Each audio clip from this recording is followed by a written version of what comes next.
And she also said that XANA'S dad, Jeff, had just the week before this murder been at that house to fix a lock. Whether it was the lock on the bedroom door or an outside door to the house, that's unclear. But XANA'S mom knows that XANA'S dad had fixed a lock at that house just the week before. Okay, from the beginning, I suspected this, Jeff guy, XANA'S dad. He brings a weird element to this case. If you just look at the things that he stated about his daughter during a time when everyone was mourning their child, he states, "I'm glad she had an opportunity to see what it feels like to live with a boyfriend." He also goes on to state, "I'm glad she had an opportunity to feel what true love feels like." I don't think that anything sexual or anything in the nature of a relationship would be the focus of anything coming out of my mouth when the camera's on me, being that was my child that was just brutally slaughtered. I'm not a detective. I'm not a psychic. I'm just telling you there's something wrong with those statements, and there's definitely not a coincidence that he was playing with those locks. Take a look at this video. Let me know what you think. Please, please, please leave your comments. I'm open to a discussion, dialogue, and hopefully we could see this thing through. Until next video, remain safe, and may God bless us all.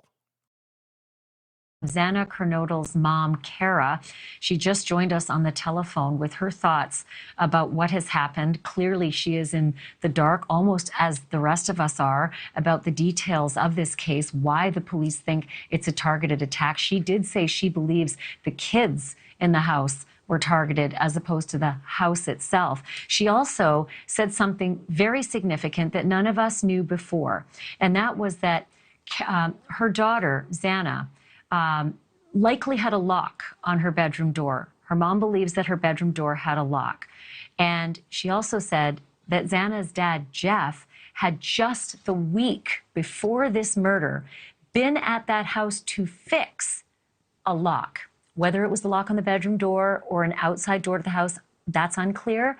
But XANA'S mom knows that XANA'S dad had fixed a lock at that house just the week before. I want to bring back in Brian Enton, who has been on this case. Brian, see the photo on the screen right now. On the left-hand side is an image of an inside lock on a bedroom door in the basement, in the lower floors. And the person who took that picture was the former tenant who moved out in 2009. And he told Fox Digital that his bedroom door had a coded lock, and that's the photo of it.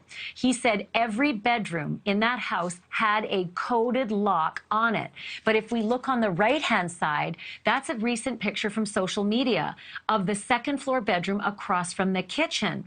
And you can see that does not appear to be, at least in this picture, a coded lock. So it's possible that in the last 3 years, some of the bedrooms may have actually changed. But it is quite a development to hear, definitely, that XANA was on the second floor, and that her mom believes she had that lock and her dad had worked on it a week prior, possibly.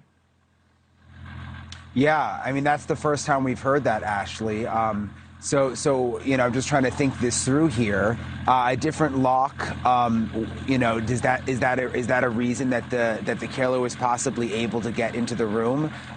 Certainly possible, but just heartbreaking. I was listening to your whole interview so closely. Just heartbreaking to hear that mom speak for the first time. Very similar what she's saying to Kaylee's parents, who I spoke to a couple of hours ago. Just frustration that they don't have information, and frustration that they say the police aren't keeping them updated as frequently. So that is something that is new at this point. Obviously, Brian, tomorrow is the 3-week mark since those kids went out on a Saturday night, like all college kids do, and had a great time and got home at a pretty reasonable hour, for college kids, 1:45 in the morning. And I'm sensing as well from the Gonsalves family, and I cannot imagine the pain that they are suffering, especially since they've been left in the dark. But they are starting to, their patience is giving way to frustration. It seemed pretty clear. Yeah, absolutely. I think that I mean, you heard what they said. I mean, they don't understand. Their main frustration tonight seemed that they just don't understand why some of the people are being cleared. They want to know what the alibis are. They're like, is it just a friend who said I saw them? I mean, they want to know what the crystal clear alibis are of why some of these people were cleared. Something else interesting, Ashley, because I heard Xana's mom bring it up, and you asked her about the stalker. I got some clarification tonight about that from Kaylee's family. They actually don't know of a specific stalker or that she was being stalked. But they did say something similar to what Xana's mom just told you, just that, you know, these were very, very pretty girls and that it wouldn't surprise them if there was a stalker or people, men following them around. But they did not know of a specific person. Well, that's fascinating because the police said in a news conference when a reporter asked, where did you get the information about the stalker, to start with? The police said it came up in interviews that they've been conducting.